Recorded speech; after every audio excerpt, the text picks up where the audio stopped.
this is Creative Cat Productions with our very first podcast.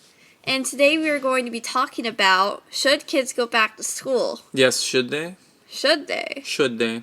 This is usually a very obvious question, but now we had the coronavirus pandemic? Yeah, pandemic. It's a global pandemic. The global pandemic. And a lot of people aren't very sure if that's a good idea or not. Oh, yes. Should kids go back to school? And this, we've already kind of lived this out a bit. So, have kids gone back to school? That would be my first question. Like, what percentage of kids do you think went back to school? What percentage of kids are now at home? Well, I've never gone to school, so I don't really have a great, example of that. Mm-hmm. But I do go to jiu-jitsu, and my guess is that there's a family there. Their kids do go to school, but there's a family there who also does Zoom classes. Another family. Okay. So I think it's kind of mixed. And then me and my brother is Abe. Yeah. Are the homeschooled ones. It's safe to say that we live in Austin, and it's safe to say that in the Austin area, most kids have not gone back to school, though, isn't it? Yeah. I think most are at home on Zoom. I go on social media. I have a lot of friends with children. It seems like everybody's at home, and everybody's on the Zoom. And most of the public schools in the United States basically remain shut down. Until when are they planning on reopening? Are they planning on reopening? Is this the end of school? I haven't heard any news on reopening. The normal school year starts in August. Mm-hmm. And it seems to me that surprisingly, we have started this very strange school year in August. Mm-hmm. I thought it was going to be moved to the next month, Mm-hmm. but it wasn't. Ah, okay. Why are so many school districts remaining closed? I think there could be two possibilities. One is kind of outrageous. I think that they might not actually want to go back to work. Ah. Like, they just want to... That is a cynical view. That could... I know. And maybe kids don't want to go to school either. Yeah. That's just a very... Probably not actually true view. Yeah. They might want money. Yeah. Another view is that I think there's a lot of political pressure. Like, even though we have the science and we have enough to know that COVID-19 is not, like, the plague or anything, people still think you're bad if you open. And even right now, even though all these things are open and I could do anything if I want to, yes, it's like, because it's such a big institution, I think people don't expect it to open and therefore don't want it to open. I want to go back to a statement that you just said, like, we have the science, ergo, you think that people would have maybe a less radical response. And it's kind of funny because that statement has been sort of thrown around a lot by a lot of different people. People look at the numbers, they look at the data, they look at all of the different stories that, come from journalists or come from, official sources like the CDC, and they all have different intuitions about how to interpret that information. And it's like, I think from my point of view and from the point of view of a lot of others, I look at it and I say, well, what a relief. This is a great turn of events. Like, this is nothing to worry about at all. But I think a lot of people look at the same information and they freak out about it still. It's still grounds for panic. And it's funny how you could take the same information and we could have such a radically divergent judgment about that information. And I don't think it's a question of failing to understand it. I think it's just our values and our own expectations may be just radically different. What do you think about that? I think that makes sense, especially when studies and reports are very hard to understand and cryptic. Right, and like, a lot they of don't them really give you a lot of information. They don't get to the point. They just say, well, maybe blah, blah, blah, blah. They often don't tell you, how they arrive at their conclusion, so that's one problem I have with a lot of the citation of constant citation of studies that's been done by pseudo-experts and real experts over the course of the last half of a year or so. The other thing is that a lot of the information has been just blatantly contradictory. And I think that's been confusing. And I think that's really harmed, for a lot of people, that's really harmed their ability to make sense of everything that's happened. Yeah. Like, what do you do when when the actual recommendations from the CDC are self-contradictory, or they contradict something coming from the World Health Organization. And we look at all these bizarre, ostentatious and important sounding organizations, and we have to stop and wonder, do these people really know what they're talking about? And should I surrender all of my intellect to them? Do I really need to sit up and just listen to their every word? And I think for a lot of people, it's been kind of a wake-up call, and the realization that the world just isn't as certain as you think, and that perhaps sometimes experts are not really the best people to listen, or purported experts are not necessarily the absolute end-all final authority on any question whatsoever. Yeah, and it's like, I have a few examples of that. It's like because the CDC, the WHO, and all these other studies are so cryptic, people start coming up with their own silly ideas. Right. And you think, oh, well, actually, maybe a blow dryer will kill coronavirus. That was one that I remember. happened. I heard that. Yeah. Actually, that's pretty bad for you. Don't do that. Or maybe, what's another one? Let me think. What was the whole chloroquine? Oh, the chloroquine. Catastrophe. Did that. Yeah. I don't know if he did it, but he talked about it, and then people started like doing silly things with chloroquine. And then now the liberals are all mad. Oh yeah. And then the liberals got all mad at Trump. It was like, he's so silly. Yeah. But they don't realize that they also did some silly things, not just Trump. What are some of the silly things that they did? They did their studies. Oh, they're very cryptic. It's not like they're super clear or anything. It's not like they have the truth. Yeah, they keep contradicting themselves. That's one problem. So what do you think? Like, looking at all of this, looking at all of the crazy disarray of information that's come down to you, and you've really examined this. I really haven't. I'm a noob. I've really been busy with other things, but you're the one that's looked into this. Do you think, in your opinion, the kids should have gone back to school? Did that help anything, or did it matter? I think that if the kids went back to school, it would have been just like the last school year. Nothing would have changed. There could have been a rise in cases, but whatever. That virus has just spread. It's not like they're going to die. The kids are fine. The teachers will be fine. Everything's fine. How do you know? How do you know that everyone was going to be okay? Well, first, I think COVID-19 isn't very scary, and yeah, it really doesn't seem to be, does it? It doesn't seem to be. It hasn't really played out. I don't really see anyone dying on the street. Yeah, I don't see anyone coughing. I wouldn't expect to see people dying on the streets. It's like a zombie apocalypse. It's not like everyone is in the hospital. Right, and I would be dead by now. That's what we were expecting, right? We were expecting the hospitals to be overrun, and that just didn't play out on the national scene. It's like been half of a year now. And I have not seen any real clear indication that at any time in the United States hospitals were overrun. If anything, we live by hospitals here in Austin. We've lived in during the course of this whole event. We've moved twice. We've lived by 2 hospitals just by chance. They've been empty. Everyone's been furloughed, and the parking lots are empty, and no one's going. So it's kind of like the opposite. Like the hospitals are like ghost towns now. It's kind of funny. I was truly expecting the hospitals to be overrun. I was like, because it just looked that way from the pictures in China. And then it just didn't happen. And then what really happened is that the hospitals became just absolutely empty. There was like the parking lot, which is designed to hold like hundreds of cars, was completely empty. Well, this is my take. When COVID-19. Come on, get a... Oh, I guess everyone just calls it COVID. Get a dictionary. Some people call it Corona, like casual. I call it COVID. I call it La Rona. So in the beginning of La Rona.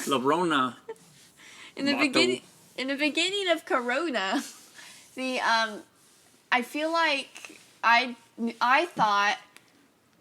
that China looked crazy. On the news. That's fair. For sure. Like, it looked crazy. Yeah, it was scary looking. All those hazmat suits and... But all those human rights my violations. first thing was like, I'm really glad I'm not in China right now. Yeah, I like, say that to myself great. pretty much every day. I wake up in the morning. Especially I think then. I'm glad I'm not in China right now. Especially then. Yeah. Like, that's the worst time to be in China. Like, you get out of there. If I was a Chinese person, I would be immigrating to the United States right away. Yeah, I would have already been here, to be honest.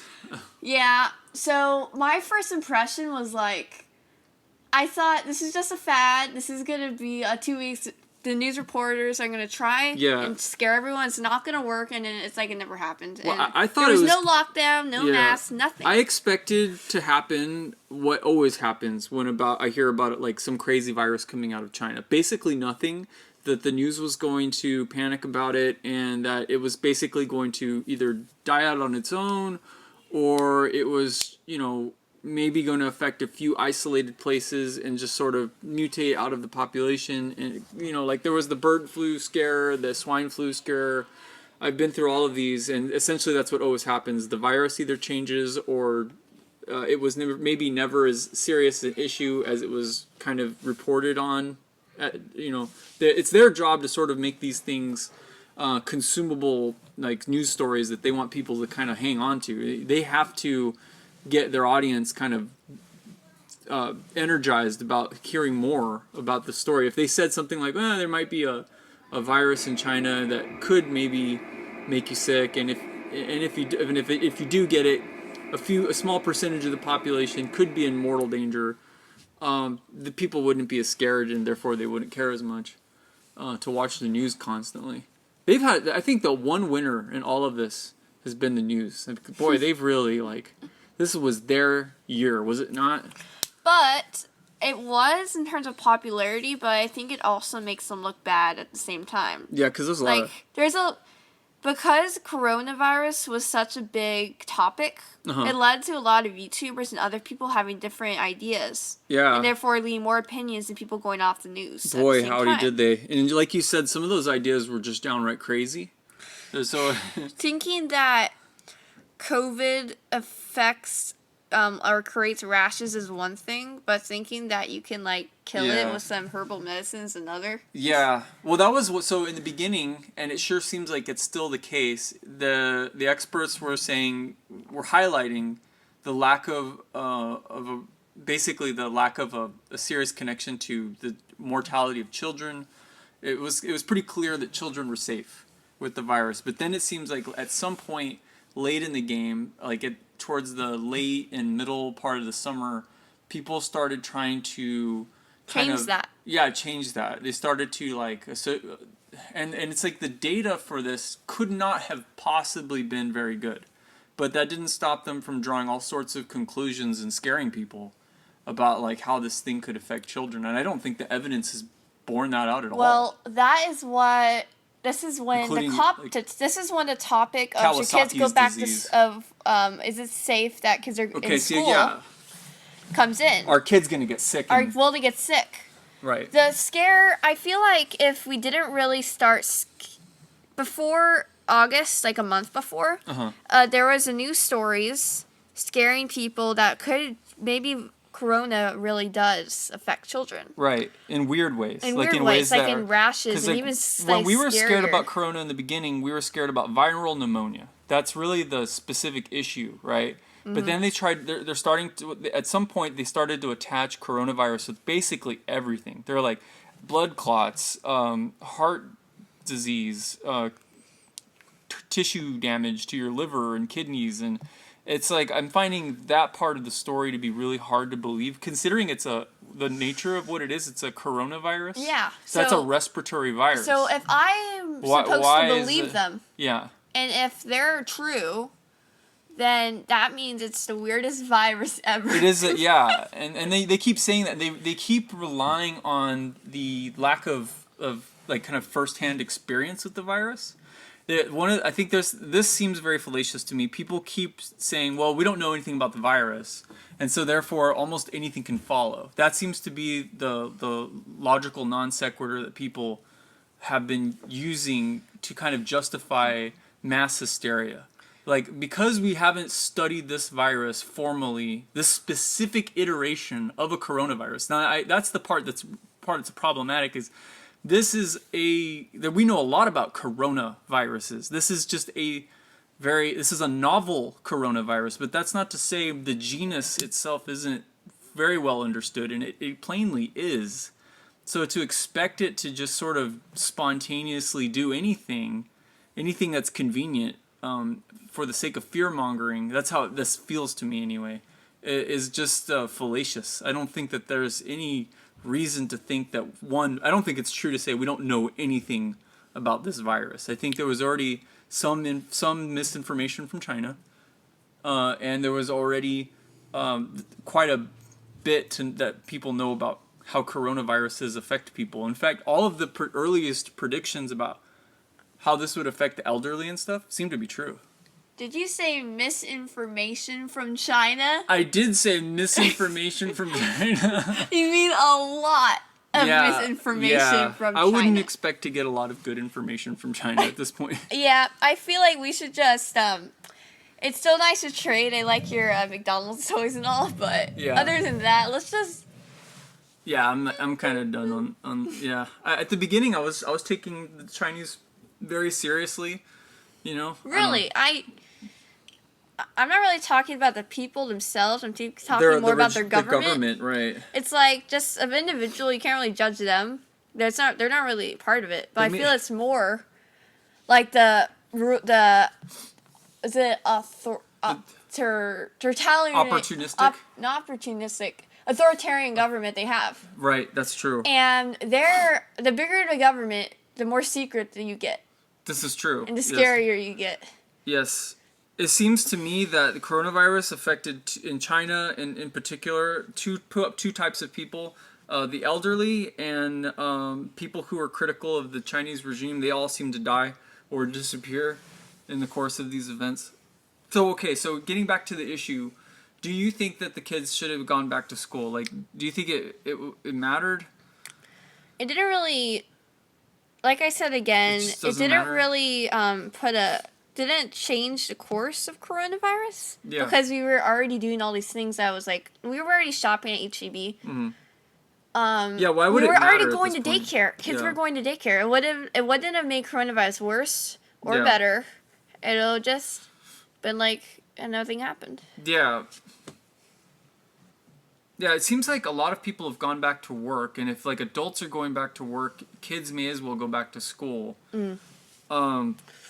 I know that there's some schools that have brought kids back. They've instituted a lot of precautions that have a lot of people kind of equally upset or equally worried anyway. So I know that they're trying to do social distancing. I know they've canceled playtime, which seems like a lot of these measures that are intended with good intentions, I think, to try and keep people safe. It seems like they're actually doing more harm than good. It's really horrible. So it's actually been longer than you think. It's been like almost 600 days now or more to slow the spread of coronavirus. Yeah.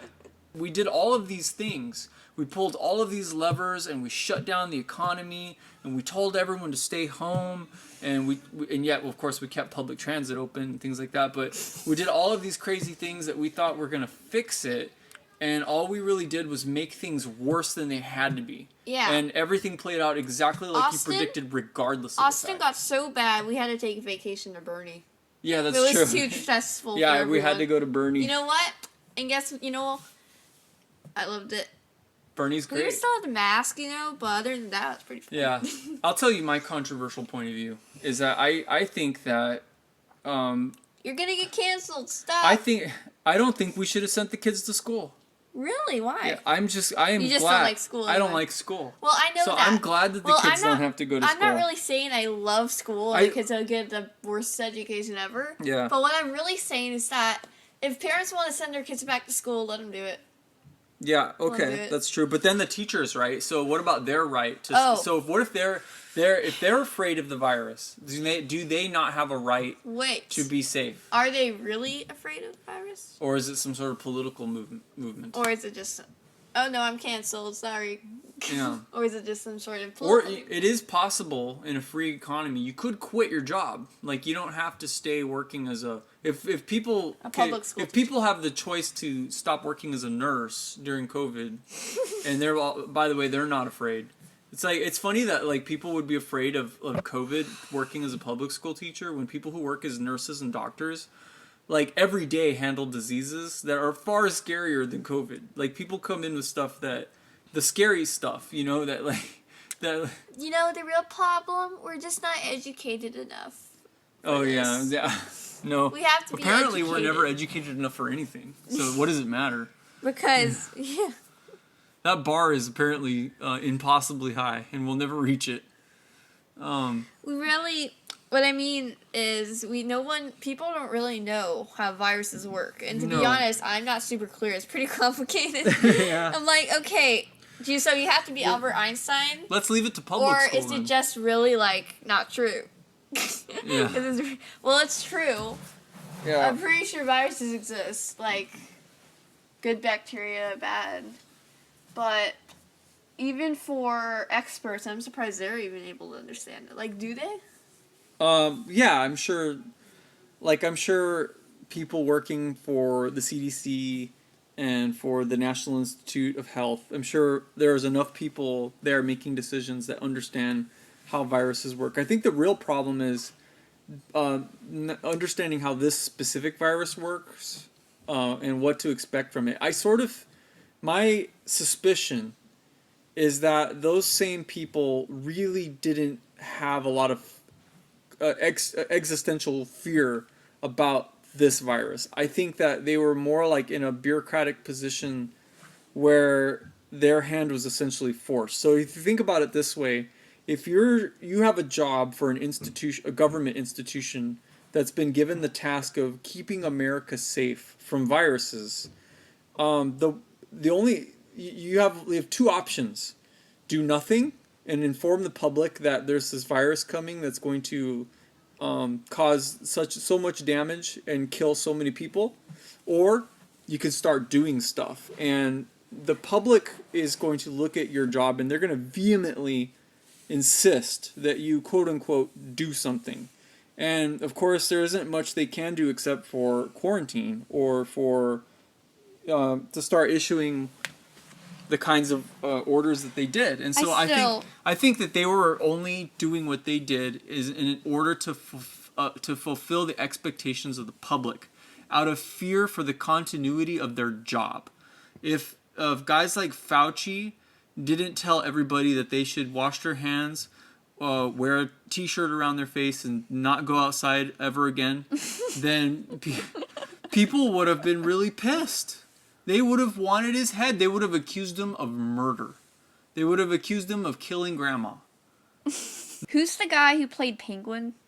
Yeah, Danny DeVito is still if he's alive. alive. We said Trump is still alive. I know, yeah, he's alive, man. Whoa. I was really surprised. Bernie is alive. Is he? Yeah. We would have heard. You know who's not alive? Who? Joe Biden. Really? That guy's a zombie, man. Oh, I was like, you really died? I would have heard of this by now. Yeah, he's alive in the same way that guy from Weekend at Bernie's is alive. What's that? Oh, it's a movie. It's a funny movie. How come you know so many movies? Well, this movie it's just I'm old, and this movie was really popular when I was little. All I know of my generation is Splatoon, Fortnite, and video games. Well, those are two so you know 2 video games and even more video games? Is that what you're saying? Yes. More and you don't even know the good ones. The classics. No. The old tiny I do actually. The old my brother does video also. games. We've seen too many of those essay videos that you never played the Sega Dreamcast. No. Well, okay, so my position is don't send the kids to school. Let them stay home. But then that sucks because that's all right. I was really happy. I'm like, yeah, the kids don't have to go to school. This is an amazing push towards liberty. And they're all home on Zoom. Is it worse? Is forcing all the kids to stay in their living room or stay in their bedrooms or wherever they've set this up to be on the internet all day, is that not worse than school? No, I didn't even expect Zoom. I didn't know it was possible. which it isn't. I guess everybody has the internet. High-speed And internet. I actually have a better source of information than I do of any news article I could ever read on the internet. What is that? There's magic kids ball. in our class who do Zoom, and they have a much more realistic interpretation. Like, they say it's crazy. Uh-huh. It doesn't really work. Yeah. Like, they have to put it on mute. Like, they're not really learning anything. It's, like, worse than the classroom. Wow. So... At that point, wouldn't it be better to just say no to school in general? Homeschool. Why do we... Well, yeah, why not just, like, put school back in your own hands? It's not like... Why rely on these broken agents and just say, hey, I'm in charge of my own education. My parents are in charge of my education. Let's do this together. Let's go forward and learn the things that I really need to know. The parents don't know where their kids are at in education. There's two outcomes. Okay. Because we're doing Zoom, so public schools closed. Okay. Zoom happened, right? Right. And the Zoom could either lead to a mass growth of homeschool. Like, the parents realized that their kids had really bad educations. Uh-huh. And they're just going to homeschool them. And everyone turns out smarter, really. Uh-huh. And then, or the parents could just think, well, I'm just going to do Zoom for now until public school opens so I can keep going to work. Right. Now, what do you do for the parents? Like, so homeschool, to me, that's the solution. To me, it's such a... It's perfect. Apprentice. To me, it's so vital that's the thing that I would make personal sacrifices for. I would do basically... Yeah, I do. I prioritize it to such a degree that I have built my life around it. And I can see a lot of people not necessarily wanting to do that, though. Or they even already structured their life or even around being this. able to do that, though. So it's like, what do you do in a situation where you have two parents that have jobs where it's like economically the only thing, as far as their mind, as far as their imaginations are concerned, this is the only thing they're capable of doing at the current moment. Anything outside of that is impossible, and they just don't have the means or the time to devote towards school. What would you say to those people? I mean, towards school at home. School at home? Because they need, basically most Americans use school as kind of like daycare. They need a place for their kids to go, and they're relying on these things to give their kids these skills that are hopefully going to pay off eventually. I think that we need another alternative. Parents don't want to homeschool, but public schools go away completely. Uh-huh. It's like, I feel like private school is a bit expensive. There needs to be some alternative for those people. Yeah. To put themselves in, like, their school. Yeah, that's why a lot of people think that public schools ought to be able to... That's why they like the charter schools. They want some sort of competition to exist at the level of public school so that people have options. Well, I can't really say anything to those people because the situations vary. Like, could be so many other things. Mm-hmm. Like, I can't really tell you what I think. Well... I don't really know. So, what's your final word on this matter, then? My final word on this matter is that we shouldn't have responded. Parents should probably... Now, with schools being closed, parents should probably resort to some sort of charter school if they don't want to homeschool. And then everyone else who can homeschool, you probably should just go for it. Because it just gets easier to homeschool the more you're situated with it. Nice. So that's what I think. That's our podcast. Thank you for listening. Bye. Bye.